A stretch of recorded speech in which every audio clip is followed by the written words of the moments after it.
So today I have for you a fun ranked match versus my teammate, Zane here. And just to actually give some context for this video, this has been sitting in my backlog for a while. So this is in prototype deck format before we saw a lot of the changes to cards. So for example, the biggest one you'll probably see is me using Aeolus. And Aeolus will be used with its original disenchant one wind spirit effect, just because we didn't know the change at this point. So there's the fair warning. Don't be surprised if you see us playing under old card rules, because that's what we knew. This is an old recording. But also some fun background to this game. This actually came about because Zane was asking how Pure had so many wins with wins with water, even though water, as Johnny's played, is objectively he says the worst, not good deck, worst deck. I'm going to phrase it more politely. It is one of the least competitive elements out there right now, or it is the least competitive element out there right now. So it just kind of got into how, like, that just shows how good of a player Pure is. And Zane made a comment just being like how Johnny, Pure, and Axiom are like the three best players. And Johnny just said that I am up there too, which, thank you, Johnny, for the compliment. I am flattered, even though I do question how good of a player I actually am at all times, but I do nonetheless appreciate his confidence in my skills. And pretty much what this divulged into was just saying like, oh, he hasn't played against me much despite us deck testing to really assess that. And Johnny just said, play him for real. And well, here we are. So enough of this ramble. Let's actually get into it. So roll and see who goes first. I'm playing, 12, and I'm playing a tempo wind deck. Should be exciting. 13, so he beats me by 1. So this is my tempo wind deck. And I'm trying to remember if I had added in Pantera for this game yet. This might have been the game against Pure that I have, that I did not record, by the way. I'll discuss that at the end there. But yeah, so he starts out with a Rummagem, adding Rummagem to hand. Great start. 4/4 stat line's really solid. And here I got the Aeolus, Resting on Your Laurels, Ambrosia. Really great starting hand here, honestly, with both Sorlet and Nekruff. Boombat isn't amazing, but it can definitely come in handy. So I just go Nekruff, attack over it. I feel like it's pretty simple. And I just really want to save the Sorlet in case I really need to change something to defense. That's the reason I go Nekruff. And Nekruff, just a great starting tool for this, as I think that being able to expend extra spirit is really good. And this Nekruff, put it in work. It got rid of 4 spirits since my opponent had to use an Earthquake, and 2 cards, all for 1 Nekruff using only 1 fire spirit. It's really nice. So Zane sets 2, plays out that Rummagem he added next turn. Presumably, he could have had his other one in hand, but he adds the Tech Tauros. And yeah, moving on to my turn here. Oh, he does attack me for 1, so he does get rid of 1 more spirit. Not too bad. I just grab a Vipyro because I have an Ambrosia hand if I need to recur it. So Island of Aeolia will be very nice here if I ever need to buff my Lush a bit more and get rid of his Floy Forest. So here I think I just decide to go Aeolus, start searching stuff out because, yep, just 2 spirits. I think 2 spirits is a sweet spot for old Aeolus. Of new Aeolus I've already discussed. I'm not going to get into it here. But I think I just end up grabbing probably either a Pegas. Yeah, I grabbed another Sorlet. That way I can use, in case he destroys Aeolus, I thought Sorlet is a bit better here to just have 2 Sorlets here. So I use 1 and still have 1 to be able to move stuff to defense to attack over it. Because I figured at this point, I'm just going to force him to use the counter runes if he has them, or if he's just bluffing them. I saw no reason to stall with P-Gust here, as this is a tempo deck. And yeah, here, like, even though it's a tempo deck and I technically lose out on tempo on board by losing the Sorlet, it's still used to force him to use 2 spirits, which I think is really good here. So moving over to Zane's turn. Unfortunately, I don't have any counter runes, but I do have the Resting on Your Laurels, so even if I do fall behind here, like he's probably going to enchant, yep, the Tech Tauros here. I still have Laurels, and then I can attack over something with Sorlet. Still a decent way to be able to keep up here. So he does attack me for 2, so I just get rid of a Vipyro and a Lycris. Wanted to hold onto my Wind Spirits because of the Sorlet, and I've got Ambrosia if I need Fire Spirits back for another Nekruff, per se. So here I do Resting on Your Laurels, the exact play I talked about here. Just a great way to catch up on tempo, as always. And here, yeah, I just use the Aeolus before he can get rid of it. And I just decide, what do I set her? I decide to grab Exalter. Because I have Island of Aeolia, I could set that up as a burn win con, which is really nice to close stuff out, especially since I am still ahead on tempo. He might actually caught up. I don't know the spirit count here, just because he's forced me to take 3 from attacks. But it's still better than the 4 he was forced to use. So I think it all bounced out. But yeah, his final face down is another Earthquake. So, I should say, I did attack over Sword. I did exactly what I thought I would. And Sword is great here because even if he had chose to destroy Rummagem, Tech Tauros would only benefit 4 attacks. So he just Earthquakes again, goes into an Arrow Mare, just a really strong play there as now it's a 5/6. And funny enough, Sorlet does not out this. stat line wise. But I do have Island of Aeolia here, which actually lets me easily get over this Arrow Mare, thankfully. And so here I'm just kind of considering, I hope I kind of go over the spirit deck to remember what the spirit count is.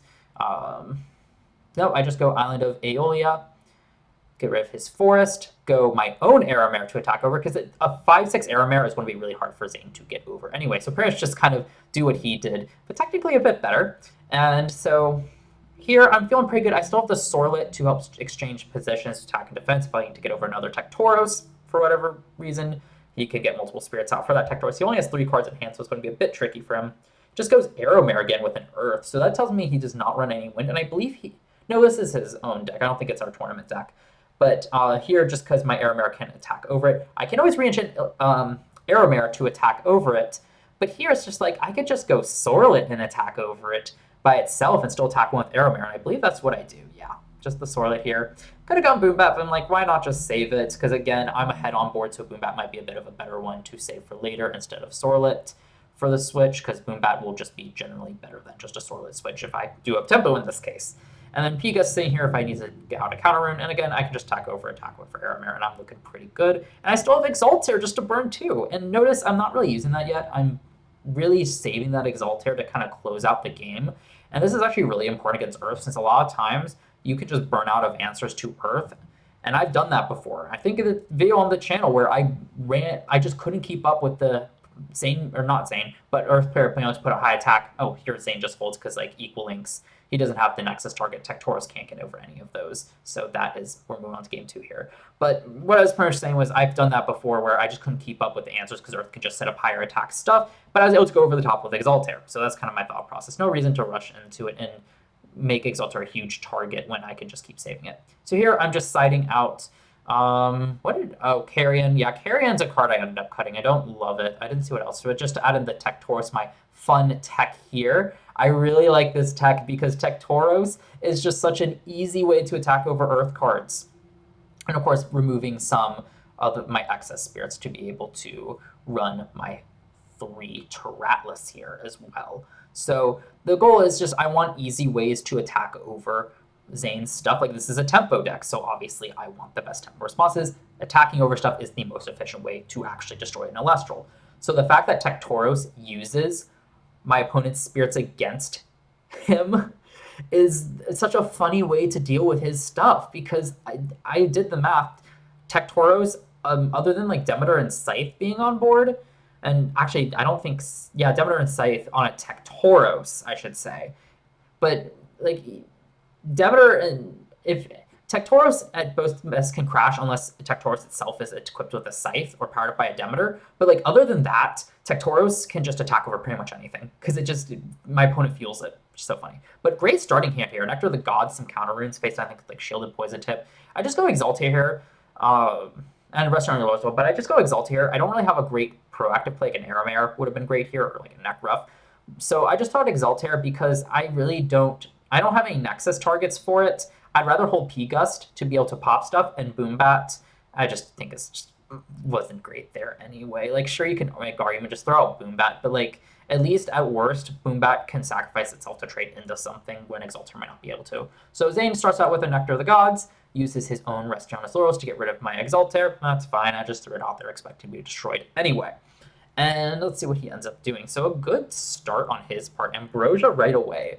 So this is a fun one. I don't think that's necessarily wrong for some decks, but I really prefer just holding Ambrosia to recur specific spirits personally. So Rummagem here, just a great way to do stuff. I'm debating whether I want to Poison Tip, and I do decide to Poison Tip here. It's a bit expensive at 3, so but I kind of wanted to just kind of get rid of the Rummagem, not even bounce it back to hand. And he does add a Rummagem to hand here, forcing me to expend 1, and I expend another 1 to destroy it. It's not the best tempo play for sure, but my hand isn't looking that great. If I had the Necrof, it's like, oh, I could have done that. But still, at least I get P-Gust out, pop that. Pandora's Box is an interesting choice. I think it was to counter my Aeolus, but I really don't think it's that great of an answer to Aeolus, because, like, what? I add Exaltair, but Pandora's Box just gets rid of 2 spirits from my opponent anyway. So, yeah, but still, P-Gust pretty good here. That's kind of why I saved it up, and now I've got the Necrof to start answering stuff. Zane has another Ambrosia, so I'm a bit scared tempo-wise for spirits, because in the tempo game for spirits, I'm definitely losing right now with not having the best opening hand to answer his stuff. But he ends up going for the Rummagem. He's presumably what he searched out last turn. He could have had another one. Grabs the equal links to start dealing with it. I just flip shield. Like, there's no reason not to. He has the equal links. Why let him use it when I can just shield here, get some immediate value? Sure, it gets him his Rummagem back so he can search stuff, but you can only play one Elestral per turn, so that's not too bad.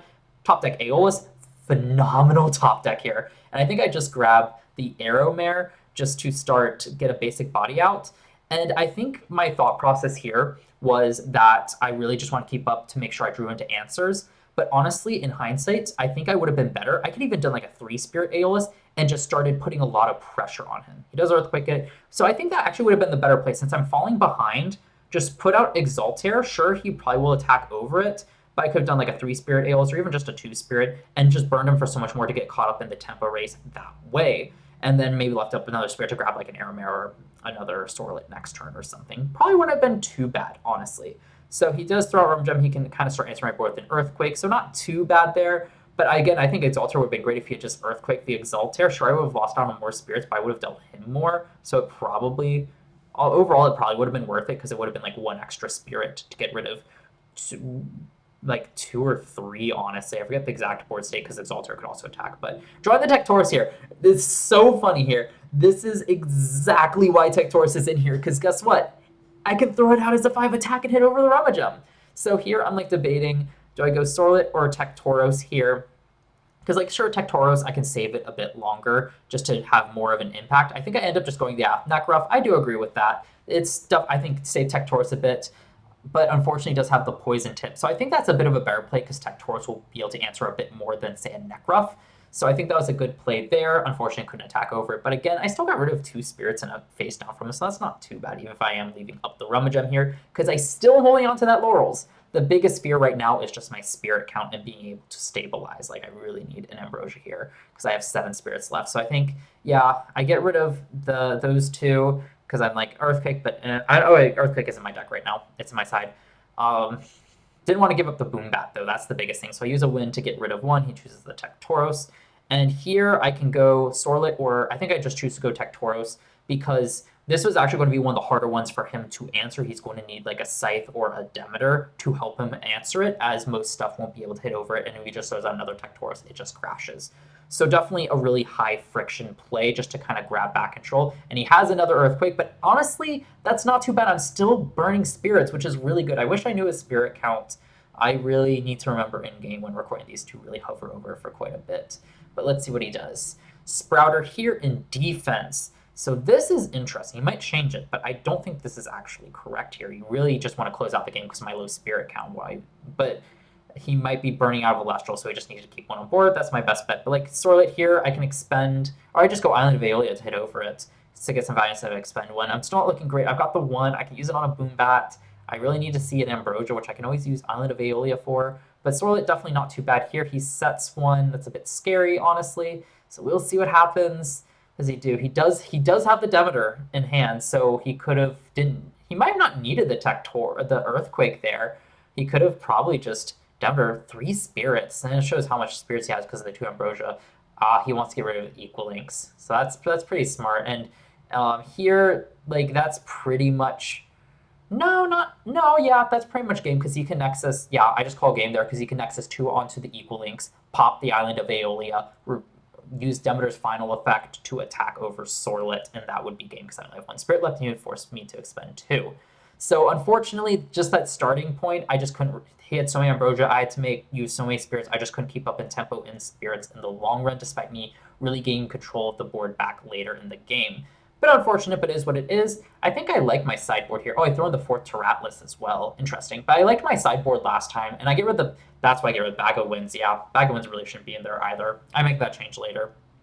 But pretty much removing all but 1 of the Vipyro, because I don't really need the Vipyro to cancel out Eruption. And like, it's nice for Nekruff, but at the same time, I can enchant with an Earth Spirit to now hit 5 on a Nekruff, so that's kind of nice. And I don't necessarily need the burn effect all the time, so I think that is the correct play to just make better numbers against Earth.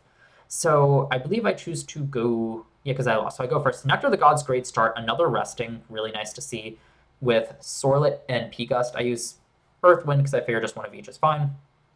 play out the Arrow Mare here in defense, just a great starting point at 5 defense. So Zane chooses to use 2 Nectars of the Gods here, which is kind of funny. He just uses them both at the same time. I think that's a good point. I don't know if that's necessarily the correct play. Like, obviously, you're supposed to time them one at a time. I think this is a huge spirit commitment, but I don't know if that's necessarily wrong. Gets the Rest on Your Laurels, which is fine. Aramare did its job. He ambrosias, so he can start recurring some more, which is very interesting here. Really wish I had my Ambrosia last turn, but I have another Resting on Your Laurels and a Nutgruff, so honestly a lot better hand this time to start answering his stuff. Let's see. So he does end up setting, looks like, a 4. This is another big thing. I don't really agree with setting 4, just because then you lock yourself out of possibly using some runes next turn. So I think that's another important distinction here is I would suggest always leaving like 1 space up in case you need it. Because what if he needs to use that Scythe and he just can't? But of course he has a Scythe set down. If he has like one of all of his runes set down, it's not a big deal either. So I'm forced to expend 1 from the Spider attack. And I rest on your laurels here just to kind of get rid of it. I don't really want to give him too much tempo here. Use one of the Zaptors here because I imagine I only see 1 Boombat. P-Gust to start popping stuff because I figured here I can start using P-Gust to try to bait out all these runes, may force him to use some counter runes, get rid of stuff. So getting rid of an Earthquake right away is pretty good. And he doesn't use any runes, but I still deal 1, so it's fine. It's just, so he uses Ambrosia again. Jeez. What is this hand? He's got 2 cards left. That's not looking the best for him. But yeah, and an Earthquake for the P-Gust, what? He's got 1 card left. But yeah, P-Gust kind of did its job, just kind of get rid of some stuff, which is quite nice. And he sets another, so he just didn't draw into any Elestrals, which is real interesting here. And it is a great way for me to kind of gain back tempo, as he just has a ton of cards. And runes are nice, but they're typically more on the expensive side. So falling behind on board, while also having to rely on runes not to fall too far behind, can be very expensive and just put you behind in the Spirit deck tempo, which can be very hurt. It can hurt a lot later on. So I just misenchant a Necruff because, well, I'm not using its Spirit anyway. Just see if I can bait out more Spirits with a counter rune. So let's see. And he does shield here. So I actually get the 2-for-1 anyway off. It's almost like Necruff has effect, which is pretty cool. And I can use the Necruff next turn. Really nice. So he's forced to expend 1 to draw, just not really drawing stuff. Draws into another rune, which is kind of funny, but also a bit of a feels bad for Zane. So goes over to my turn. Both my Tectoras not even able to do what they're meant to do. But here... I'm debating between like Tectoros or just going on another Necruff again. Like Tectoros here, I just do Necruff again, just misenchant Necruff, which is fine. I think Tectoros is another fair play, but here he chooses to Poison Tip. Another really expensive play is it will force him to use 3 Spirits, so not too bad, but he finally gets rid of the Necruff. With the second Tectoros, I think I should have just played out one of the Tectoroses because it would have been more friction, but again, he would have the answer anyway. So he has the Floy Forest up, so hey, bonus for Tectoros. So he would have been able to answer it anyway, so maybe it was best to save it for later, as now, ooh, Aeolus is really good here, but now I can just throw out a Tectoros and start putting pressure on him. Not having Ambrosia kind of stinks, because if he keeps having more counter runes, kind of stinks to be able to keep up with it. I actually end up using Resting on Your Laurels, which I don't think is a bad choice. I think the idea behind that is if he does have a counter rune for Tectoros, he Poison Tips here. Yeah, exactly. That's a good reason why. It's like if you have a counter room, I'm not answering it, and I'm giving him tempo back on board, so it might be better to use my Resting on Your Laurels and start trying to bait out the counter runes as I am doing here. And it just ends up playing out more in my favor for sure, as you can see here, just that style of play. Like, sure, I could have made the more efficient way, but if he had the punish, it would have been more punishing. So kind of a good back and forth on that part. Maybe not always using the quote-unquote most efficient answer. It always ends up being the most efficient. That's a good example there. So Aeolus here, grab myself an Exaltair because I can start burning him down the rest of the way, especially since I have an Exaltair on board. So let's see, what do I end up doing? I go, yeah, that's what I'm doing. I'm going to Exaltair. A bit of a risky play if he has answers, but like I think at this point I've burned him for a lot of answers. I already know one set because he accidentally flipped it. And then I can attack over the Air Mirror when I set up Island of Aeolia. So I figured that was just like the best way to go about it, because now I can attack over the Air Mirror and force him to expend 1. And it looks like that was just the end of the game because that was his final Spirit. So yeah, it was a bit of a risk there, but I also figured like if he has the counter rune for it, he's using the Spirits anyway. So it's like, what's the difference here? It might just delay my victory by a turn, and I had plenty of Spirits left to try to survive since he doesn't have any burn. But yep, that was the match versus Zane. Got 1-2-1 there. That second game there, I don't think watching back on it, I think it was just more so just a bad starting hand. So there's a debate. I had a nectar, so it's like not a debate whether or not I should have shuffled it. But sometimes you will just get bad hands, and that was a consequence of that one. Though honestly, if you did see a misplay I made in that game, do let me know, because even if I'm not, I very well could have missed it. So that's a great learning point for me. But great match. Thanks again to Zane for letting me record this and having fun with it. And yeah, he was just understood what Johnny meant when he said I was one of the better players. But Zane's a good player in his right as well. I mean, that's why he's part of Team Victory as well. So fun match there. Definitely always enjoy playing against Zane and hope we can play some more. So I kind of mentioned a game I had played for a change that I made against that with this deck against Pure. And I didn't record that one. I just decided to play it for fun because you sometimes it's fun just to queue up a game and not have to worry about recording and what to do with it later. So that one was I will discuss it. I kind of wish I filmed it because it was a really fun game. He's a great player. It was really tense matchup. He was playing his water deck that he uploaded deck profile. He uploaded one today, I believe. That's an update, but it's the one back from before Kickstarter or showed a lot of new changes. And like I did come out 2-1, but he made it so difficult. And I was playing an updated version of this deck with like Hydrakes and not Pentaras, Twindra. So that was a lot of fun there. So I thought it'd just be fun to bring it up, just because it was a fun match. What can I say for it? I think I had another point that I'm forgetting with that matchup now, but yeah. You definitely need to get a game with Pure that I actually record for upload at some point. So, but hey, something to look forward to in the future. But with all that being said, I'm going to stop rambling. This has been a fun match, ranked match against Zane. If you guys enjoyed, make sure you leave a like, comment below if you saw like a misplay from game 2 that I didn't notice, or really anything down in the comments. If you've just enjoyed the game, let me know. I really enjoy making these. And of course, if you're enjoying my content, make sure you subscribe and turn on the notification bell so you all can be notified when I upload, because I got a lot of fun. I'm planning on doing some more gameplay videos, wanting to queue up some decks, hopefully tonight or tomorrow, but also I'm going to continue reviewing the Kickstarter cards, so you can look forward to that as well. So with that being said, though, look forward to what I have coming out in the future.